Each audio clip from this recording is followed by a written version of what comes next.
The sweet science devolves into blood sport. Oh, he bit him! Tyson, savaged. When Mike Tyson, the bad boy of boxing, Have a nice fight, Mike. fights above the belt. And I was horrified by it. It was chaotic. It was just wild. I was there. It was unbelievable. Tyson is the 90s Raging Bull, Is he a monster or is he just macho? one that refuses to go down for the count. Mike Tyson was also taken advantage of by a lot of people that didn't have his best interest. That's the reason why I'm crying, because I'm not that person no more. It is showtime! June 28th, 1997 marks one of the most anticipated rematches in boxing history, Here we go! as Iron Mike Tyson attempts to regain the heavyweight title from Evander the Real Deal Holyfield. Mike was going to do what he needed to do. He was going to wear out Evander, and he was going to regain the championship. So that's what they thought was going to happen at that particular time. Well, it didn't.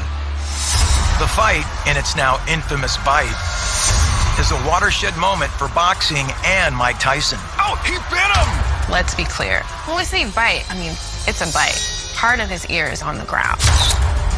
Like, this is a really, really vicious, violent attack. How does boxing's most devastating fighter end up gnawing on his opponent? Tyson's story begins in 1966. He was the third child of Lorna Smith, but his father was really never around. When Tyson was 10, his mother, who he describes as an angry alcoholic, moves the family to the Brownsville section of Brooklyn. It's a very dangerous, crime-riddled neighborhood, a lot of poverty. Well, you know, Mike grew up into that. Cops always stopping, you know what I mean? Ambulance always coming to pick up somebody. Guns always going off. People are getting stabbed. Windows are being broken. Very, very hostile. He's living this very isolated life as this kid that's bullied for his voice, for his lisp. But he finds a way to escape. Mike's outlet was to hang out with pigeons, training them, naming them. That was his life. That was his passion. They were his friends. They were his confidants. He could believe in them. He could trust them.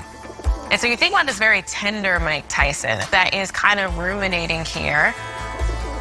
One day, an older boy steals one of his feathered friends. Mike begs for it back, but the bully uses his hands to break the pigeon's neck, then laughs and throws the dead bird in Mike's face. So young Mike Tyson uses his hands. That enraged Mike to the point where he beat up the kid, and he found some sort of value in beating up and hurting people. Years later, speaking to GQ magazine, Tyson describes how this pivotal moment in his past helped shape his future. I'm a really sensitive guy, and how can I explain this? For being Billy, I could be really malevolent, you know? As Tyson tells Pierce Morgan on CNN, he becomes the bad kid in the neighborhood, disappointing his mother. I did a lot of bad things. I've robbed a lot of friends' houses and stuff like that. And that tended to be his life as a youngster. He was arrested nearly 40 times by the age of 12. On a path to life in prison or worse, in 1979, Tyson is sent away to live in a remote reform school in upstate New York. When he was at Tryon School for Boys and institutionalized as a youth, there begins to be a shift in Tyson as he meets different people who teach him about boxing. I am Dr. Rudy Mondragon, and I study the sport of boxing, the political economy of sport, and the ways in which boxers express themselves. And in the 90s, I was playing Punch-Out! Mike Tyson edition. But Tyson hasn't become a Nintendo star yet. As a 13-year-old, Tyson meets a counselor and former Golden Gloves champ named Bobby Stewart, who runs a boxing program at the school. Tyson was intrigued by that. He saw the kids boxing, and he asked Stewart if he could become a part of it. My name is George Willis. I'm a longtime sports writer, and I am also the author of The Bite Fight, The Night That Changed Boxing Forever. Stewart got in the ring with Mike and beat him up pretty good just to see if he wanted to come back for more.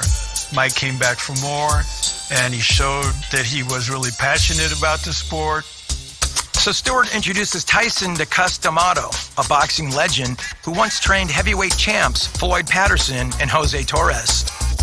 Well, Cus D'Amato was an old-school trainer, and he took in fighters at his home in the Catskills.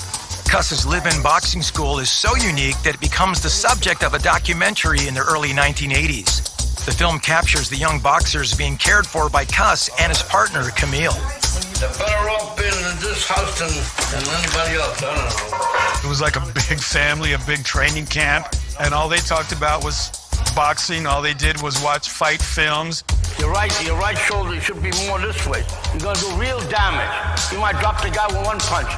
When Cus D'Amato told him that he could be the heavyweight champion of the world, that's the first time Mike heard someone have some sort of belief in him. And for Mike, that was the first person who showed him love. For years, Cus and his training staff teach Tyson the physical skills needed for the peekaboo style of boxing that will one day make him near unbeatable. It was chaotic. It was just wild. You had to keep your eye on him because he had some quick movements. There's also mental training. Decades later, Tyson reveals to Joe Rogan that Cus used hypnosis to sharpen some aspects of Mike's personality. What kind of shit do they make you do? You know, how they do it? You relax, you go under, you totally focus on blackness, nothingness. Right. And you go under and you're just being this savage, intelligent animal. You're just working, you're gonna do this, you're gonna be a ferocious animal. Wow, so they're putting you under and just teaching you that mindset. Yeah. Whoa. Did he give you any advice on how to shut it off? No. Without an off switch, Tyson remains dangerous outside the ring, reportedly racking up a string of assaults and stealing money from his trainer, Teddy Atlas, to buy drugs. Then, when Tyson is 15, Atlas threatens him with a gun, believing Tyson is capable of sexually assaulting Atlas's 11-year-old niece. Atlas describes the incident in an interview with ESPN in 2012. Because of what he did to an 11-year-old girl in my family. And took him on his word for the things that he said he wanted to do to the 11-year-old girl. So, in a sexual way. When Atlas tells Cus about it, Cus says what Mike does inside the ring is the only thing that matters. So Atlas quits. Cus doesn't care. His focus is Tyson, who Cus has fighting up to 4 fights a month, but it's quantity over quality. He wasn't fighting against great competition, so he was getting easy wins, but that just stirred the interest. Tyson wins 24 of his 27 fights as an amateur.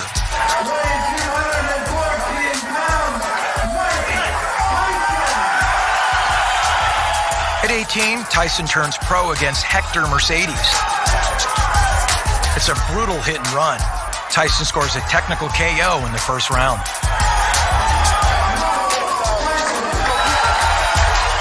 Eight months later, it's Tyson who receives a near knockout blow. Cus D'Amato, the first person to ever believe in him, dies at age 77.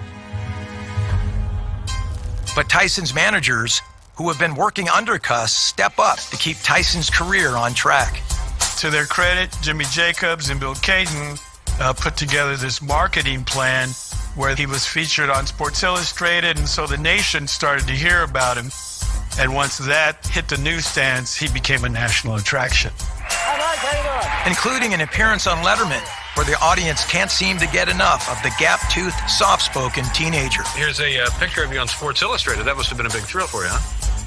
Yeah, it was okay. But the other part of Tyson's appeal is his in-ring transformation into the most aggressive and antagonistic champion the sport will ever see. Fighting Mitch Blood Green, a former gang leader from the Bronx, Tyson taunts and teases his opponent. Look at here. Just laughing at. As if he's playing with his food before he eats it. I can think about watching Mike Tyson and not being able to look anywhere else. But immediately after the fight, Tyson is back to being a mild-mannered young man folks saw on Letterman. Are you on track to the heavyweight title? What's your schedule for the heavyweight championship? In this predicament, you have to talk to the charming gentleman on my left. Okay. When you look at Mike Tyson's early start in his career, I mean, he had a group of white handlers. And these white handlers, his management team, his trainers, as a white leadership team, he was, you can say, carrying himself in a way that's palatable to the masses. He was trying to get attention, but not rock the boat too much. But he has no problem sinking opponents and doing it fast. Marvis Frazier lasts only 30 seconds. As quickly as they fall, Tyson's celebrity seems to rise even faster. Mike Tyson was must-see TV. Very quick knockout. There's this build-up that kind of transcends culture that even if you don't watch sports, this is the thing you have to watch.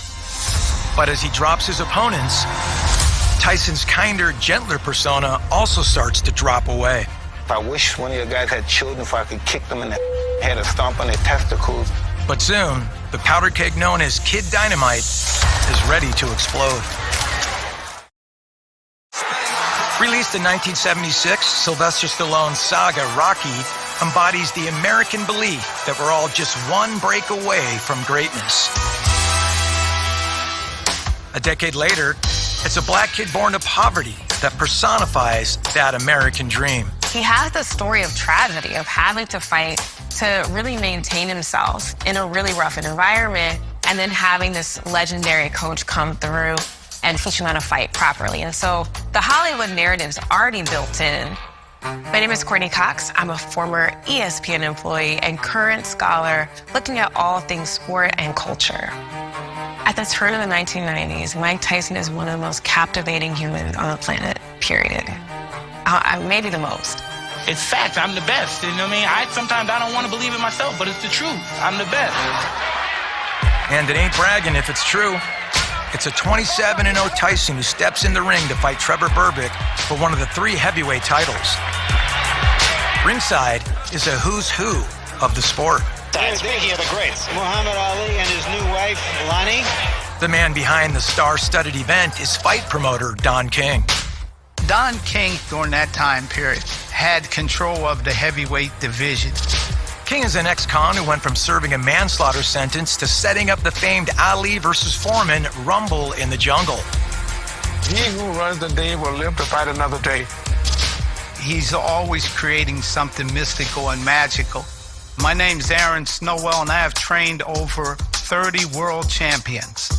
Mike Tyson went on to fight Trevor Berbick in order to become the WBC heavyweight champion of the world and the youngest heavyweight champion of the world. Tyson goes to work right away, and he gets Trevor in trouble, and he's down. He wins that in 2 rounds. And so that's his 28th fight in 2 years, 24 of which of those victories came by way of knockout. That was Tyson. And he is the WBC champion of the world. But Mike Tyson is just getting started. 3 months later, Iron Mike's fighting ex-police officer Bone Crusher Smith. Bone Crusher is half a foot taller than Tyson and has an extra 11-inch reach. Tyson still wins by decision, capturing his 2nd heavyweight title. But the stress of Tyson's grueling fight schedule is starting to show. He develops alopecia, and when he shows up to fight for the last remaining belt in the division, he has the bald spot to prove it. That might have been the best shot that Mike Tyson has ever taken, right there. But in the end, he triumphs. Mike Tyson, at 21 years old, becomes the unified heavyweight champion of the world, the first ever to hold all 3 belts. A mark that is second to none in boxing history. The little kid with the pigeons is now a high-flying celebrity. There probably was not a more popular athlete on the planet at that particular time. Everybody loves Mike Tyson. So much so that just like 2 other famous Mikes, Jackson and Fox, Mike Tyson starts doing Pepsi ads. Mike, how do you feel about sharing your title, huh? No problem. Just not sharing my Diet Pepsi. And he finally becomes that Nintendo star. Mike Tyson's Punch-Out is an instant hit, selling more than 2 million copies. Mike Tyson is the epitome of the American dream, and then some. You used to walk up, see guys on the street, and he hand them $1,000, $500, and they look down and see that kind of money, they couldn't believe it. He's boxing's king and soon goes looking for his queen. In 1988, a People magazine cover celebrates Tyson's marriage to actress Robin Givens. I'm with Robin Givens, who was attending her first Mike Tyson fight as Mrs. Champion. Immediately, people speculate that Robin is with Tyson for the wrong reasons. I think people saw Robin Givens as a bit of a gold digger. Robin does have her own career, co-starring in an ABC sitcom. My problem is not Dr. Samuels, it's my parents. But on Head of the Class, Robin is part of an ensemble. They'll go with me. With Mike, she increasingly seems to want to be the lead. Taking top billing on a Life magazine cover, Hey, champ. and turning Mike's Pepsi deal into a duet. Yes, dear. And when one of his managers dies, the newly minted Mrs. Tyson starts making her husband's business her business. Robin, upon the death of Jim Jacobs, wanted to know a little bit more about how much Bill Caton was making off of Mike's fight. She wanted to see contracts. She wanted to see where Mike's money was and how much money Mike was owed. Right. I want him to step into the ring as often as he wants because he wants to, because he enjoys it, never for financial reasons. After successfully defending his title against Michael Spinks, Tyson, with the blessings of Robin Givens and Don King, fires Bill Caton and Kevin Rooney, the only men left from the Custom Auto days. It's a significant disruption, and Mike's physical conditioning suffers. I haven't been training properly, and I think they just haven't been doing disciplining myself well. So when I started training Mike Tyson at Don King's camp, he was over 300 and some pounds. He didn't want to be there. He didn't want to do it. Tyson appears to be spiraling out of control. He gets into a street fight in Harlem with a former opponent, Mitch Green, breaking Green's face and his own hand in the process. Green claims Tyson sucker punched him and sues for $25 million in damages. Mike Tyson is a sissy. Tyson's descent continues. There was always something about, Mike crashing his car, Mike having an argument with Robin, Mike being admitted to the hospital because he was injured in an accident. There was all these wild stories about them. He has so many women. He's a homosexual. His family is crazy. He has a wild life. Things get so bad, Tyson reportedly attempts suicide. Mike Tyson went through a great stage of depression during that time. He loved Robin Givens. But Tyson's face during the interview with Barbara Walters on 2020 suggests he doesn't love it when Robin shares his mental health diagnosis with the world. Michael is a manic depressive. He is. I mean, that's just a fact. A lot of people, I believe, had a lot of sympathy for Mike because they saw this heavyweight champion, this warrior of the ring, being basically emasculated on national television by his wife. Tyson later says Robin supplied him with the drugs Thorazine and lithium before the interview. Robin, who by now is considered the most hated woman in America, files for divorce. The marriage turned out to be Iron Mike's longest bout and maybe even his toughest. To boost Tyson's morale and his own bank account, Don King sets up a series of fights meant to be not much more than televised sparring matches. Buster Douglas and Mike Tyson was supposed to be a tune-up fight. That was the plan, and nobody was really too interested in this fight. Except for maybe Buster Douglas. I knew what I had inside of me, and I knew what I could do. I knew I had the ability to compete on that level. Hi, I'm James Buster Douglas, and in 1990, I shocked the world by becoming the undisputed heavyweight champion of the world. The Tyson-Douglas fight is set to take place at Japan's Tokyo Dome. Bookmakers have Buster as a huge underdog. His odds are a discouraging 42-1. But it actually motivated Buster to become dedicated. He became a fighter who had nothing to lose, so to speak. Nothing to lose, but everything to win. So Buster trains hard up to the very last moment. Night before the fight, we get a shakeout, break a little sweat, loosen up, do a body check, then lay down and go to sleep and wake up the next day, the day of the fight, ready to go. Tyson's pre-fight ritual is a bit different. He and his wingman, rapper Bobby Brown, spend the night before the fight out in the town with a gaggle of groupies. He was a single man again, and most of his time was spent fooling around. So Mike was just doing his thing in Tokyo, and a lot of it didn't have to do with training. Buster Douglas absolutely having the night of his life to this point. I mean, you watch the fight, and you hear the stories that Mike was partying, that Mike wasn't really taking this fight seriously because he thought he had it in the bag, and it's a circus. I haven't seen Mike in this kind of trouble before. Well, no Mr. Nice Guy in this fight. Mike Tyson terrorized opponents and thrilled crowds throughout the 80s. But just weeks into the new decade, the undisputed heavyweight champion of the world is struggling to keep up with Buster Douglas. Look at this! Look at this! It's in round 10 that Buster does what no one has done to Tyson in 37 professional fights. Oh, nice uppercut by Buster Douglas! Look at this! He's knocked down for the first time in his career! It's the biggest upset in boxing history. Boom. You know, it happens. Buster Douglas is the new heavyweight champion of the world! Mike definitely confused. Mike asked me what happened. I said, you got knocked out. And I grabbed him so he wouldn't fall. But without a doubt, that night changed the course of a history. The world that night witnessed that on any given nights, Mike Tyson was beatable. But getting knocked out makes Tyson more relatable and even more popular. Fresh Prince breaks camp. Tyson wins first round.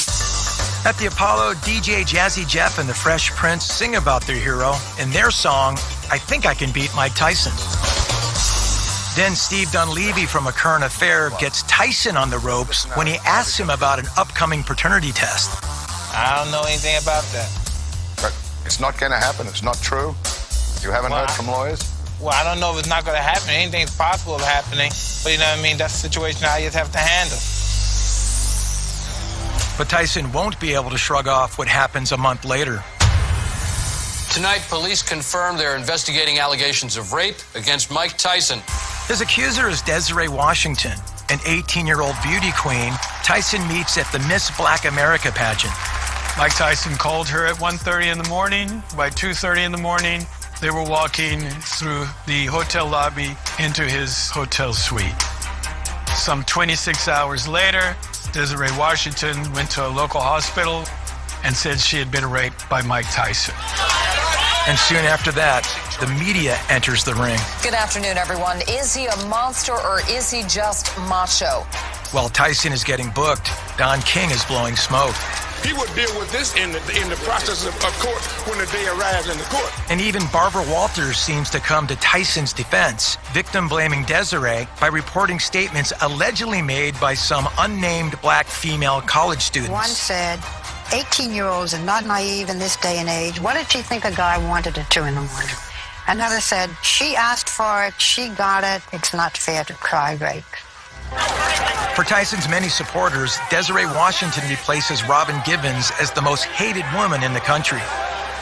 At the trial, scalpers hawk courtroom tickets like it's a title fight. One ticket, $100. I don't think anybody really expected Mike to be convicted of this crime. But he is. The jury finds Mike Tyson guilty of 1 count of rape and 2 counts of criminal deviant conduct. Tyson fans think it's a travesty of justice. I'm sorry, buddy. I wish I could get you back everything you had. Yeah, thank you. He's about 26 years old at this time, and so he spends the next 3 years in prison for his rape charge. Behind bars, but not forgotten, Tupac, Whitney Houston, James Brown, and Florence Henderson from the Brady Bunch, they all visit Tyson in prison. So to me, it tells me it's less about what you do, but rather, does the public, do the media want you to have a comeback narrative? In Tyson's case, they do. Montel Williams and Larry King conduct jailhouse interviews where Tyson bemoans how he's the real victim. I believe everyone that's involved in my life one day or the other will it betray me. I believe that. I totally believe that. Mike Tyson is still very much someone that can operate within the system that's seen as valuable. Especially to boxing promoter Don King. As a former convict, King not only believes Tyson can bounce back from going to prison, he's banking on it. Don King has remained in Mike's corner. He's remained his promoter. That allows Don to go out and negotiate contracts on Mike's behalf, even while Mike is still in prison. Tyson certainly needs the money. He's a heavyweight spender. He loves his Dom Perignon. He loves his Bentleys. He loves his jewelry. Mike Tyson is a black man who grew up in poverty, who was incarcerated as a youth. And so if you're a boxer that doesn't have financial literacy and an awareness of how money works, and you come into money all of a sudden, how do you handle that? Apparently, you spend it. Well, you spend what you keep after giving Don King 30%. That hefty cut helps explain why King is there on March 26, 1995, when Iron Mike exits the iron bars after serving only half of his 6-year sentence. So Mike Tyson, a rapist, convicted felon, he gets out of prison, and the day he gets out of prison, he's handed a check, an advance from Showtime for $30 million. Tyson spends over $100,000 of that on 3 pet tigers. Most of my friends think I'm nuts. They don't come around my house. No lions or tigers or cats around. They don't come around.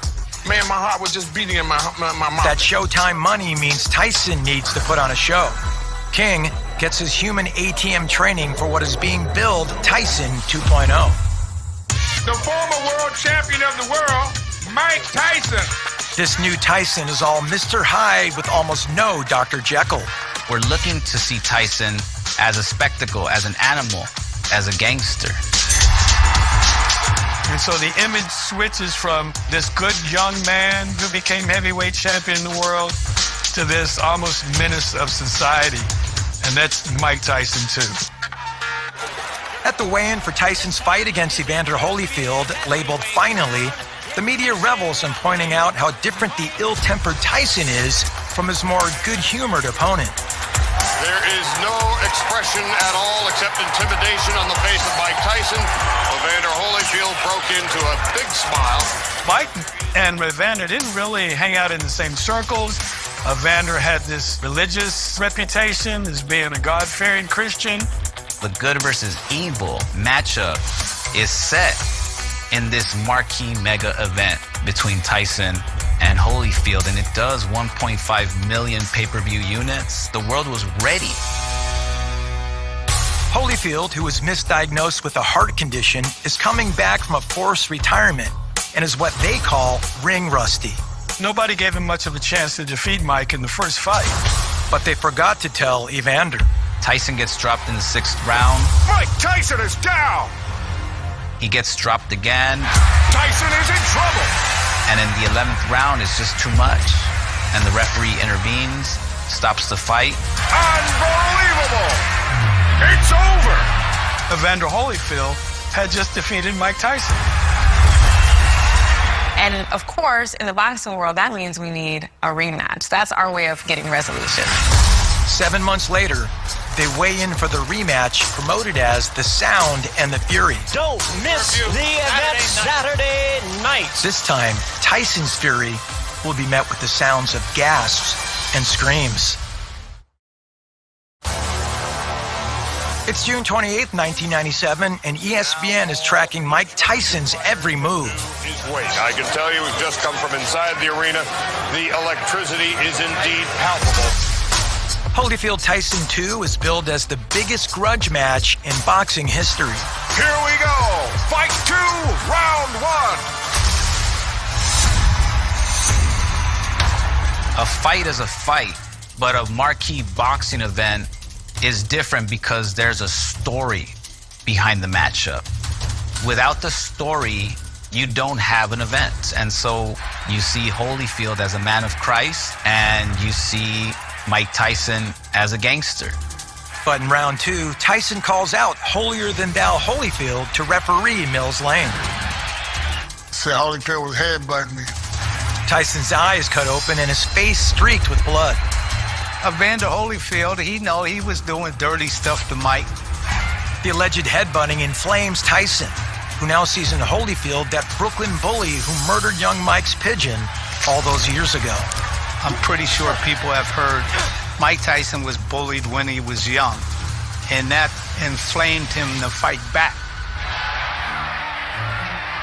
You have someone who comes from the hood, from the barrio, from the ghetto, and he's fearless to authority. He doesn't care that Mills Lane is right there. He's gonna do what he wants.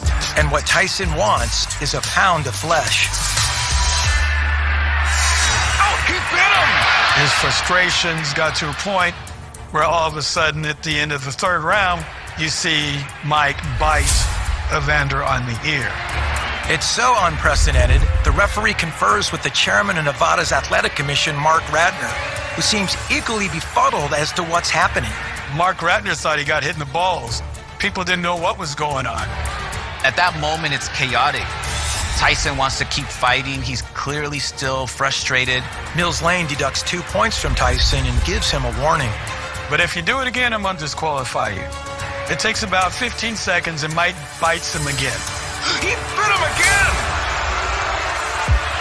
And we never see the fourth round because in between the third and the fourth, they disqualify Mike Tyson and the fight's over. But the brawl has just begun. All of a sudden, Mike goes berserk. Everybody piled into the ring. Law enforcement, trainers, and then Mike went nuts and started swinging anybody. Mike Tyson, who kicked off the 90s as a hero and champion in and out of the ring, has been reduced to a madman. It was all downhill after that. Mike Tyson was never the same fighter. Never the same fighter. Holyfield, meanwhile, is on his way to the hospital. Later, Tyson offers up some kind of explanation in an interview with ABC Sports. I take my beating like a man. Just the fact I taste blood, I tripped, and I was just in a zone. I was in that real serious, frantic zone. Tyson has turned boxing on its ear. It was boxing going into the area of the bazaar. Was this resorting to WWE tactics? Was it the sweet science? There's nothing sweet about that.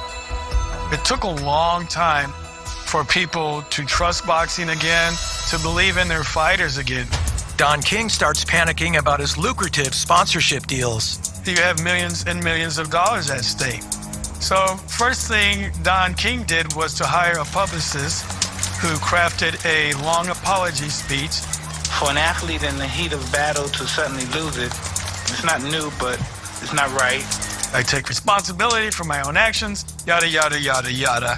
Unlike when he was convicted of rape, this time, no one is looking to cut him a break. He's supposed to be a role model. It's not a role model's reaction to anything. You don't bite off a person's ear. Tyson's fined $3 million. One in favor say aye. Aye. And his boxing license is revoked. His own lawyer suggests he's mentally incompetent to answer for his actions. He wouldn't be able to do it, with all due respect there. And so thinking about the fact that a rape conviction is the thing that one can come back from, but the bite is the downfall. That's where we say enough. Unable to box and with endorsements gone, Tyson's money issues become dire.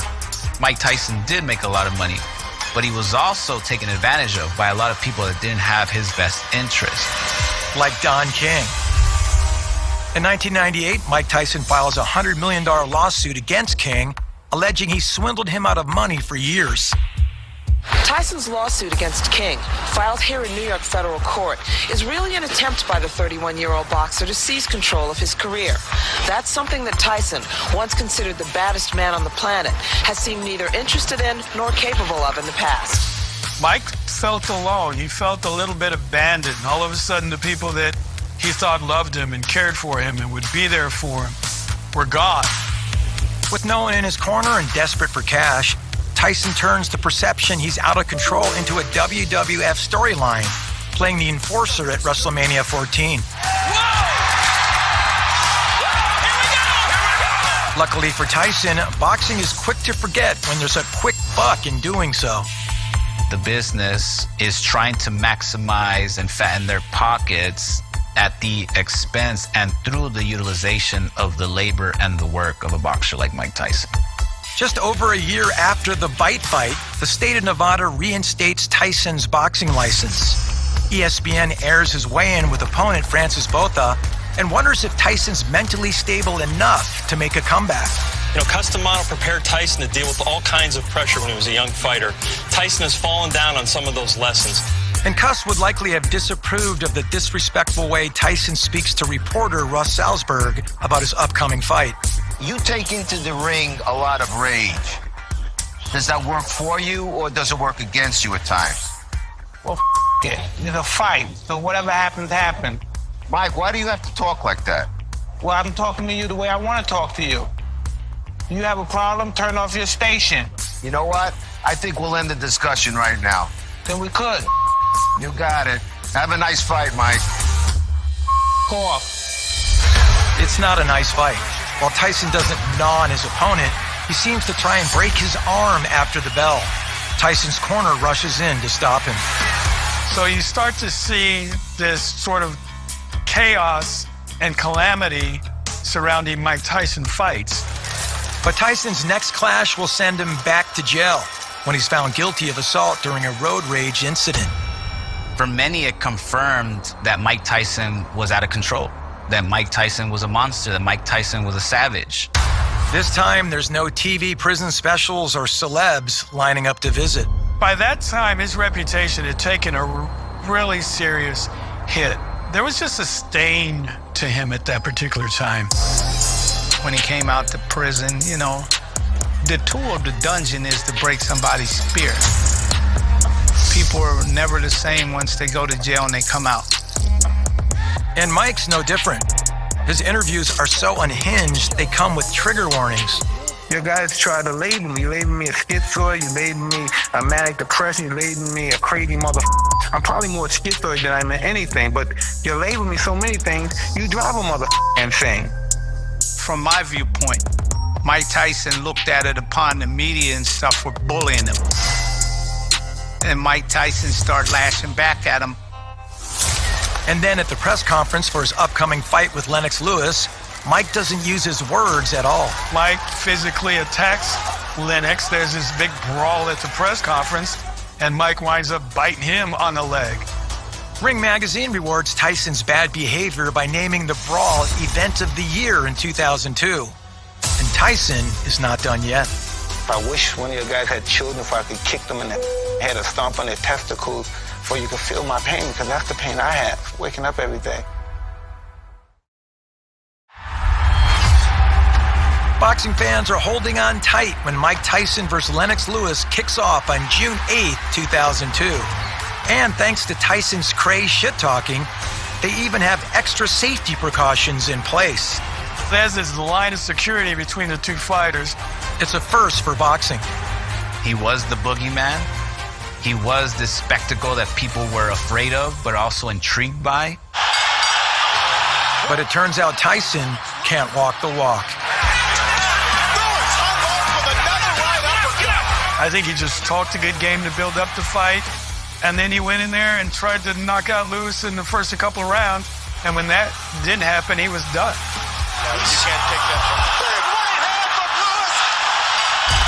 Lewis scores a knockout, but Tyson thinks he's the big winner. He earned $17.5 million, and listening to the post-fight interview, that might be all he cares about. I'm happy for him to give me a fight. The payday was wonderful. I really appreciate it. You could tell that he was done with fighting. He was only showing up to get a payday. But it's not the last time he'll need to get beat up to get paid. Mike Tyson's made a lot of news lately, none of it good. Now comes word he's broke. Iron Mike filed for bankruptcy here, claiming he's in mega debt.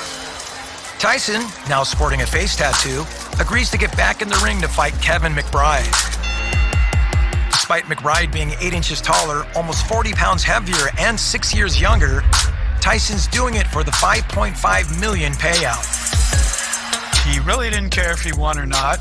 He would go in there, throw some hard punches in the first round, and if he did knock the guy out, he was done. At the end of the 6th round, Tyson says, no mas. He just gave up and quit on his stool. He didn't want to be there anymore. And so he announced his retirement. It's just not in my heart anymore. It's hard for me to fight. Me starting out, you have to understand, I'm from Brownsville, Brooklyn. I had nothing. You have to look, I have wealthy children. Now I'm broke, but my children are wealthy and they have a great life. It's very difficult to fight when you're in that kind of situation. And so it's very hard to see a boxer go out in that way.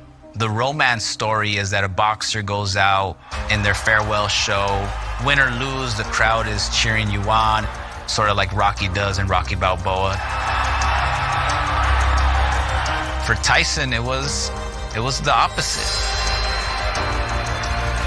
And it's brutal because it has everything to do with a man's dignity. And Tyson's dignity is at least for rent. Mike Tyson. He accepts $100,000 to appear in the hit movie The Hangover. According to Mike, he's high for the entire shoot. He obviously had a lot of problems with drugs and doing a lot of cocaine, and I don't think he was very happy at the time. Tyson's been dealing with a crushing blow. In 2009, his 4-year-old daughter, Exodus, is accidentally strangled to death by the cord on a treadmill. Tyson tells HBO's Real Sports how he dealt with it in what will be called his strangest and most chilling interview. No, I did some cocaine for a week. I had to get high. I had to back then. I had to get high. I couldn't handle it at all.